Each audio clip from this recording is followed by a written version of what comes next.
거룩한 주일날 예배에 참여하신 여러분을 환영합니다. 또 줌으로 예배에 들어오신 분 계실진데 또 하나님께서 이 시간 동일한 은혜를 더하여 주실 줄로 믿습니다. 여러분 이제 우리가 2024년을 맞이하고 벌써 1월달 셋째 주를 맞이했습니다. 신방을 쭉 해보니까 많은 어려운 일들도 많이 있습니다. 또 올해는 또 어떻게 살아가야 될지 막막한 분들도 그 가운데 있는 것을 발견했습니다. 우리 성백교회 모든 성도들이 올해는 더욱더 부흥의 역사가 일어났으면 좋겠다, 이런 마음을 갖게 되었습니다. 여러분 하시는 모든 범사가 형통하시고 하나님이 그걸 함께 하셔서 더욱더 새롭게 또 부흥하고 성장하는 역사가 임하시기를 주님의 이름으로 축원합니다. 아멘. 여러분 오늘 본문 말씀을 보겠습니다. 하박국 3장 1절을 보겠습니다. 시기 온옷에 맞춘 선지자 하박국의 기도라, 이렇게 말씀해 주고 있습니다. 여러분 이 하박국 말씀은 어떤 말씀이냐면은 하나님의 심판에 대해서 기록한 말씀입니다. 여러분 이 하박국이라는 선지자는 BC 612년에서 605년경 남왕국 유다에서 살았던 선지자입니다. 예수님 모시기 600년 전에 이제 남왕국 유다에서 선지자 활동을 하던 사람입니다. 근데 이분이 어떤 예언을 했느냐 하면은 하나님 앞에 기도하던 중에 깨달은 바가 있습니다. 그것은 이스라엘 백성들이 이제 앞으로 바벨론의 포로로 끌려가게 될 것이다 라는 그러한 음성을 듣게 됩니다. 그래서 하박국 선지자가 하나님 어찌하여 바벨론입니까? 여러분 바벨론은 오늘날로 얘기하면 북한과 같이 적대국이거든요. 그래서 왜 그 나라가 우리나라를 쳐들어와서 멸망시키고 우리를 또 얘로 끌려가야 됩니까? 그랬더니 하나님께서 이제 심판에 대한 계획들을 자세하게 이제 하박국 선지자에게 말씀을 합니다. 그 말씀을 듣고 그 다음에 이 하박국 선지자가 하나님의 뜻이 옳도소이다, 이렇게 이야기하는 말씀을 하는 것이 바로 이 하박국에 나오는 말씀입니다. 근데 오늘 1절에 보니까 시기 온옷에 맞춘 선지자 하박국의 기도라, 이렇게 말합니다. 시기 온옷이라는 단어는 여기에 딱 한 단어, 오직 성경에서 본문만 기록된 단어인데 무엇을 말하는지는 정확하게 우리가 알 수 없습니다.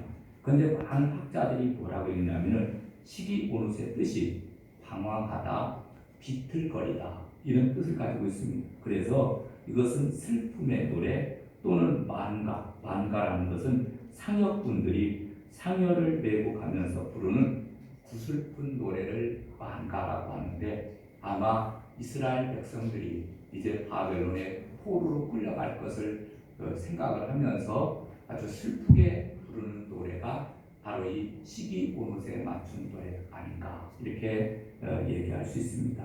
그래서 이 하박국이라는 뜻은 끌어안는 자라는 뜻을 가지고 있습니다. 그래서 그 이름 뜻대로 역사의 어두운 밤에 하나님의 뜻을 끌어안고 몸부림치며 기도하던 선지자였는데, 오늘 이 본문에 나오는 이 말씀, 짧은 말씀이거든요. 하박국 3장 2절은 바로 기도입니다. 그리고 이 기도가 끝나고 난 다음에 하나님을 찬양하며 하나님께 영광을 올리는 모습을 보게 됩니다. 여러분이 오늘 하박국 선지자의 기도를 통해서 우리는 어떤 것을 깨달아야 되느냐면, 첫 번째로는 말씀을 들어야 합니다. 아멘. 그래서 말씀을 들어야 됩니다.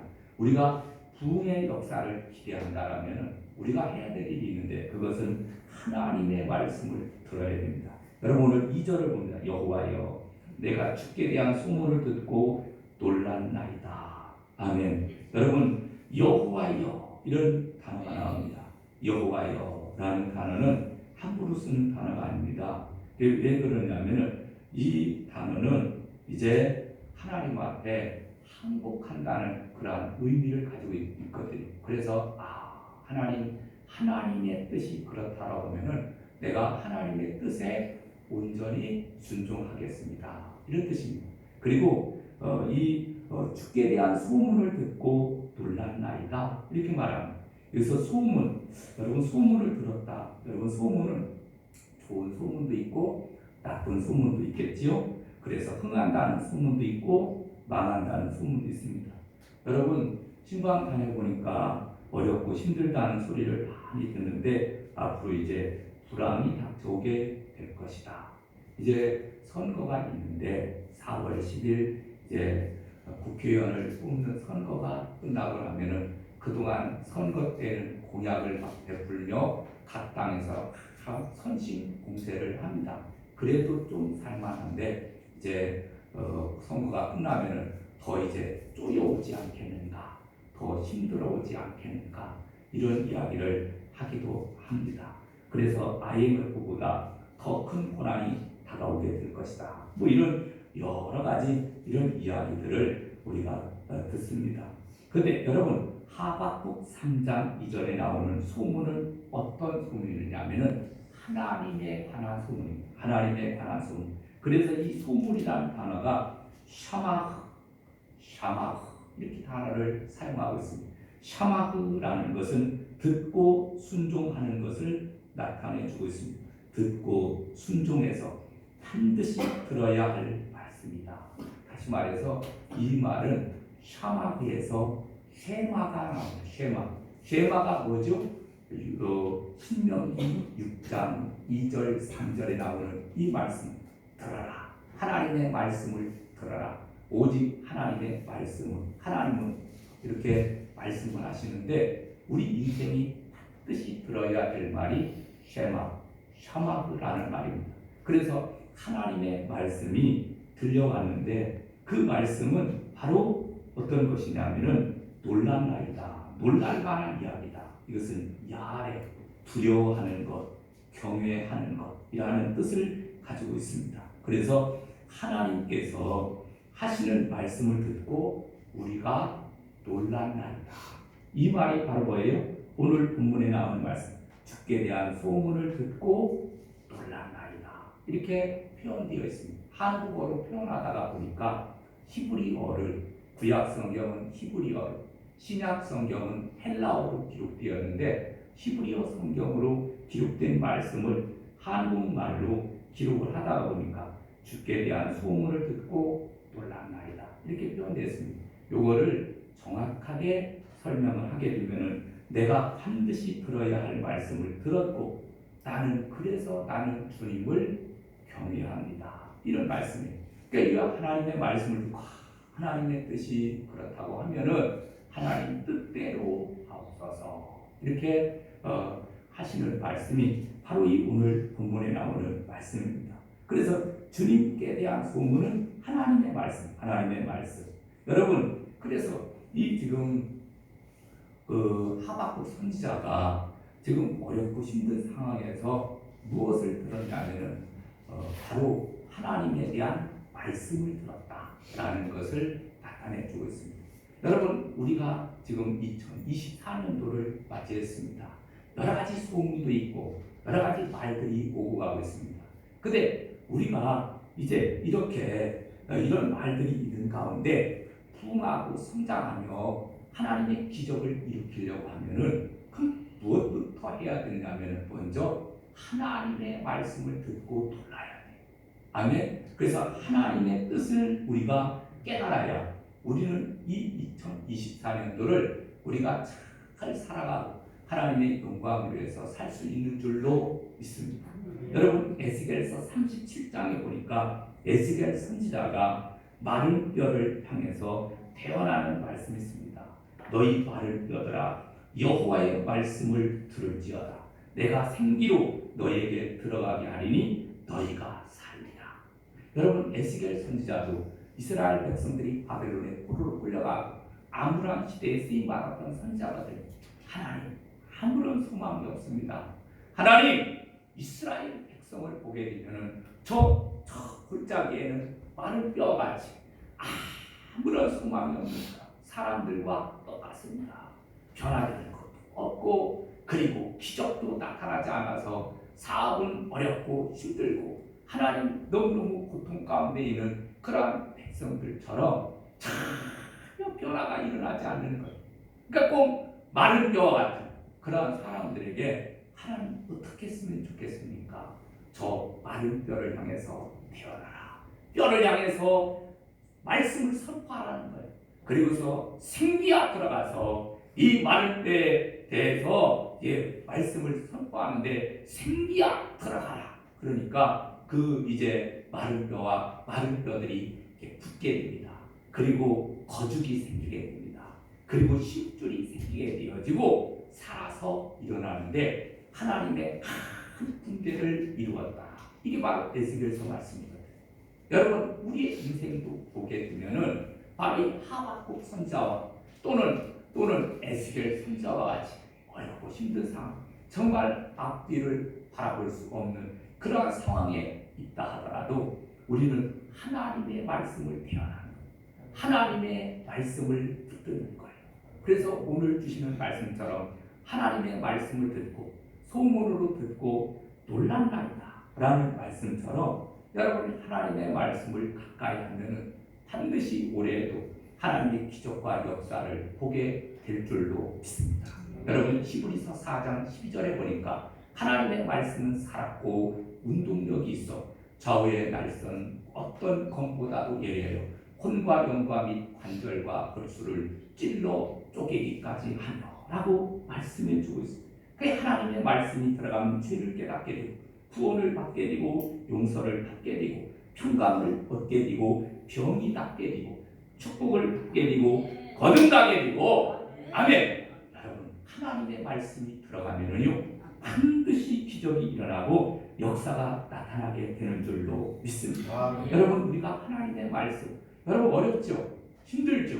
여러분 이럴 때는 오늘 말씀을 붙드는 거예요. 그리고 우리가 해야 될 일이 있는데 가슴이 뜨거워질 때까지 하나님의 말씀을 읽는 거예요. 성경의 말씀을 통해서 하나님 나에게 말씀하옵소서. 집에서도 읽고 그 다음에 또 어디에서 다니면서 말씀을 듣고 읽으면서 여러분 사업이 힘듭니까? 그리고 건강을 지금 건강이 안 좋습니까? 우리가 해야 될 것은 단지 하나님의 말씀. 하나님의 말씀이 내 심령과 골수에 찔러 쪼개서 역사가 일어나면요 기적이 나타나게 되거든요. 그러니까 여러분 우리가 사람 찾아다니고 병원 찾아다니고 그 시간에 내가 해야 될 일이 있다라고 하면 영적으로 물론 우리가 병원도 때로는 찾아다녀야 되지만은 그러나 영적으로 먼저 해야 될 일은 하나님의 말씀을 붙들고 실험하는 거예요. 읽고 또 읽고 읽고 또 읽고 감동이 될 때까지 하나님이 기적을 일으키며 전화가 올 때까지 하나님 사업이 풀리고 역사가 나타날 때까지 읽고 또 읽고 또 읽고 또 읽고 계속 읽는 거예요. 그러면 반드시 하나님께서 길을 열어주시는데 물이 바다를 덮음같이 여호와를 아는 것이 임하게 될 것이다. 여러분 오늘 하박국 2장 14절 볼까요? 이는 물이 바다를 덮음같이 여호와의 영광을 인정하는 것이 세상에 가득한 일이라. 아멘. 물이 뭡니까? 물은 하나님의 말씀, 하나님의 은혜입니다. 바다는 뭡니까? 죽음을 나타내고 있거든요. 여러분 하나님의 은혜가 죽음을 덮는 거예요. 아멘. 하나님의 말씀을 가까이 하면 하나님의 은혜가 죽음을 덮게 되면은 기적이 일어나고 역사가 일어난다는 거예요. 그러니까 그런 역사가 나타나기까지 우리가 간절히 하나님의 말씀을 붙들고 사는 것, 성경을 읽으시기를 바랍니다. 텔레비전 1시간 보는 것보다 신문을 1시간 보는 것보다 탄식하고 한숨 쉬며 1시간을 그냥 보내는 것보다 하나님의 말씀을 붙들고 어떻게 씨름하느냐에 따라서 올해 2024년도는 여러분에게 축복이 될 수도 있고 저주가 될 수도 있고 아무런 기적이 안 일어날 수도 있고 이런 일들이 있다 그런 얘기예요. 여러분 우리는 이왕이면은 하나님의 말씀을 붙드시기를 바랍니다. 영국의 조지 휘필드라는 목사님은 나에게 들려오는 소리를 들으라. 음성을 분별하라. 마귀의 소리도 듣지 말고 사람의 소리도 듣지 말고 위에서 들려오는 하나님의 음성을 들으라. 이렇게 말씀해 주고 있습니다. 여러분, 하나님의 말씀을 들을 때 교만한 삶이 깨어지고 또 하나님의 뜻과 섭리가 온전히 임하게 되는 줄로 믿습니다. 아멘. 데일 로저스라는 여사가 계십니다. 미국 역사상 가장 감사장을 많이 받은 사람입니다. 이분은 뭐 텔레비전이든지 영화든지 수많은 곳에 나오는데 고아, 정신박야가 또 불행한 어린이들을 돕기 위한 자선 행사를 많이 해서 수많은 사람을 도왔습니다. 근데 그분이 이런 말을 합니다. 나는 마약에도 빠졌었고 인생의 밑바닥까지 떨어졌었다. 버림받은 인간, 쓸모없는 인간이었다. 그런데 성경을 읽기 시작하고부터 인생이 새로워졌다. 성경 속의 인물들은 어려울 때 하나님 앞에 기도하고 신앙으로 위기를 극복한 사람들이었다. 그래서 나도 새로운 삶을 살게 되었다. 여러분도 어려울 때는 반드시 성경을 읽으시기를 바란다. 예수 그리스도를 통해서 도움을 받으시기를 바란다. 이렇게 책에 기록되어 있어요. 여러분, 마약을 손을 대고 정말 밑바닥까지 떨어졌던 사람이 성경을 읽으면서 성경 안에서 하나님을 만나고 성경 안에서 신앙의 위인들을 만나면서 신앙을 다시 한번 되찾으면서 기적이 일어났다는 거예요. 성경은 기적의 책입니다. 그래서 우리가 하나님의 말씀을 통해 꼭 은혜 받으시기를 주님의 이름으로 축원합니다. 두 번째, 여러분, 우리가 부흥을 맛보려면은 첫째는 말씀이고 두 번째로는 기도입니다. 여러분, 하박국 3장 2절을 다시 볼까요? 여호와여, 내가 주께 대한 소문을 듣고 놀라나요. 여호와여, 주는 주의 일을 이 수년 내에 부응하게 하옵소서. 이 수년 내에 나타내시옵소서. 진노 중에라도 긍휼을 잊지 마옵소서. 아멘. 여러분, 이 주의 일이 수년 내에 부응하게 해 주옵소서. 이렇게 기도하는 것을 보게 됩니다. 여러분, 이것은 내일이 부응하는 게 아니에요. 내가 잘 먹고 잘 사는 일이 부응하는 것이 아니라 주님의 일, 주님의 계획이 우리 일과는 상관없습니다. 하나님의 심판이 계속되어지고 하나님의 역사가 계속되어지기를 원합니다. 이렇게 지금 하박국 선지자가 기도하고 있는 것을 보게 됩니다. 오늘날로 얘기하면 하나님, 주님의 몸된 교회가 날로 부흥하고 성장하게 하여 주시옵소서. 매주마다 등록하는 인원이 늘어나게 하여 주시고 새로운 영혼들이 들어오는 활력이 넘치는 교회가 되게 하여 주시옵소서. 아멘. 기도하는 거예요. 너희는 먼저 그의 나라와 그의 의를 구하라. 그리하면 이 모든 것을 너희에게 더하시리라.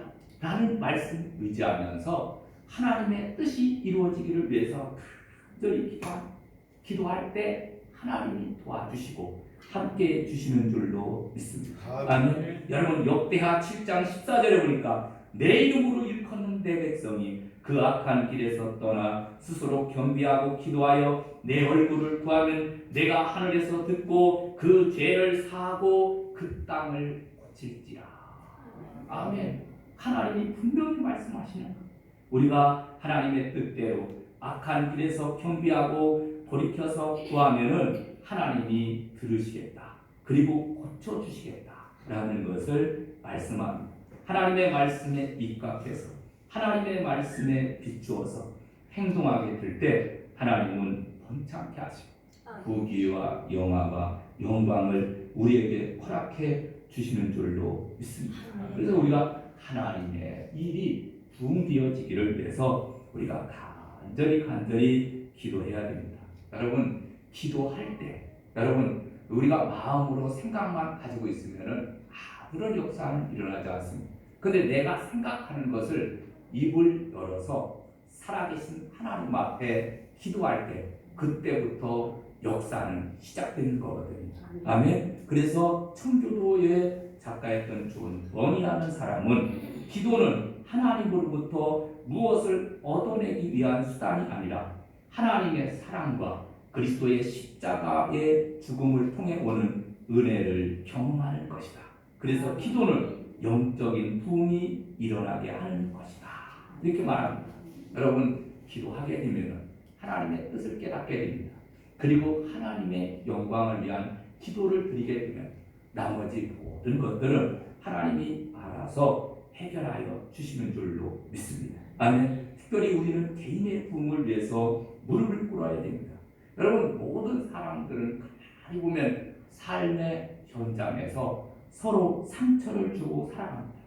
마르틴 부버가 지적한 대로 사람은 서로 사랑을 주고받는 존재임에도 불구하고 사랑을 주고받지 못하고 많은 경우에 상처를 주고받는 모습을 보게 됩니다.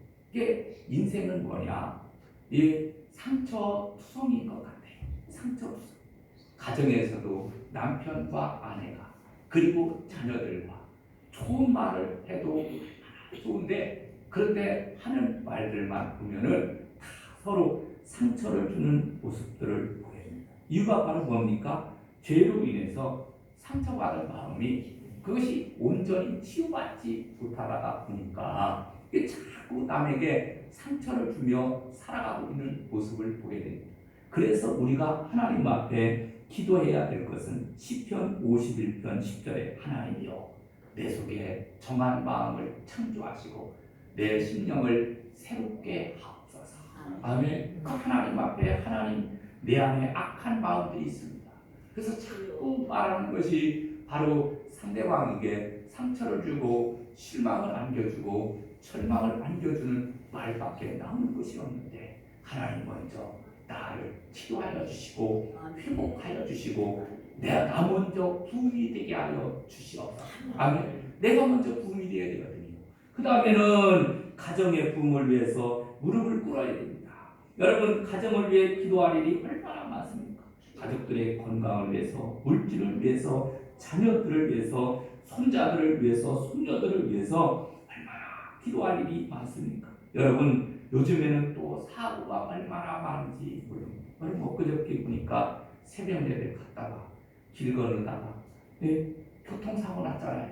3명의 나이 드신 노인 나이 드신 분들인데 막 이야기하고 막 건너가다가 이게 그 자동차가 나만 신호를 무시하고 건너간 것 같아요. 건너가다가 확 부딪혀서 다 죽었잖아요.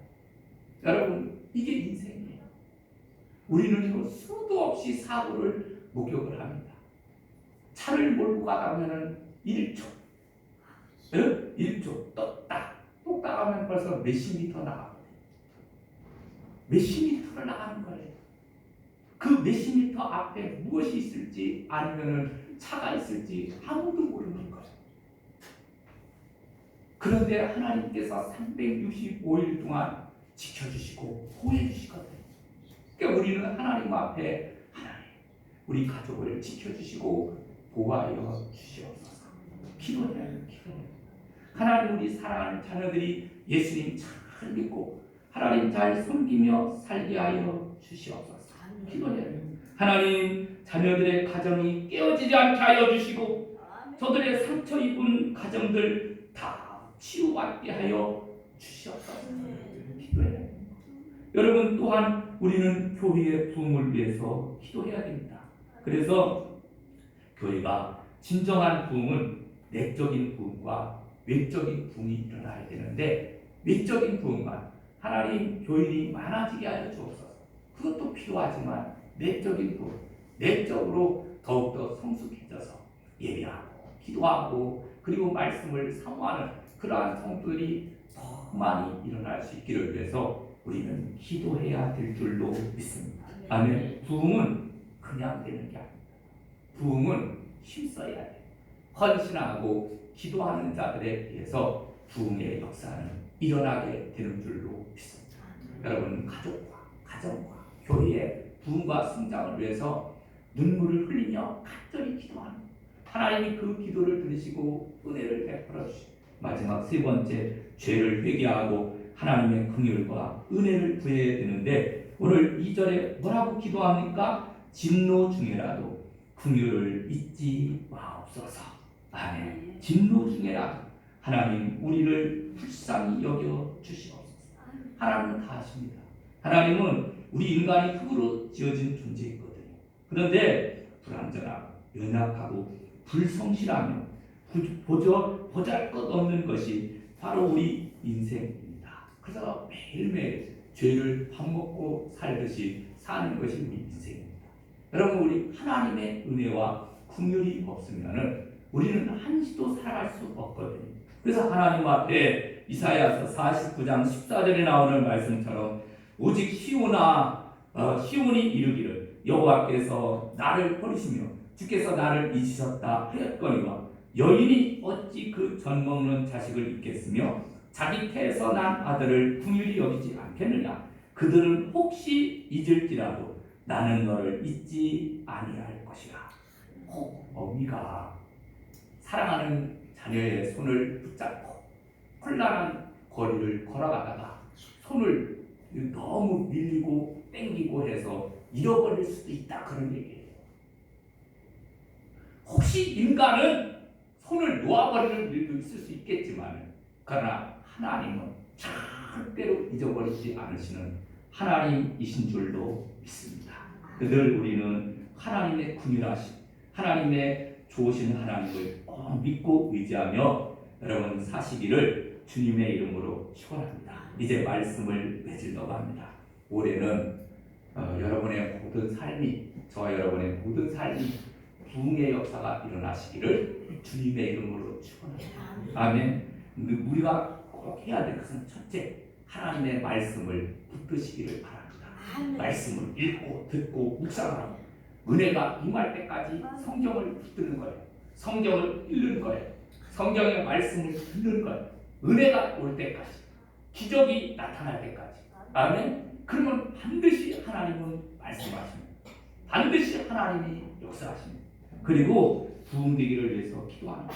내가 나를 위해서, 그 다음에 가족을 위해서, 그리고 교회를 위해서 간절히 기도하고 특별히 하나님의 긍휼과 은혜를 간절히 구하시기를 주님의 이름으로 축원합니다. 올해는 반드시 하나님이 내가 너를 복주고 복주며 너를 번성케 하고 번성케 하리라 분명히 말씀해 주신 줄로 믿습니다.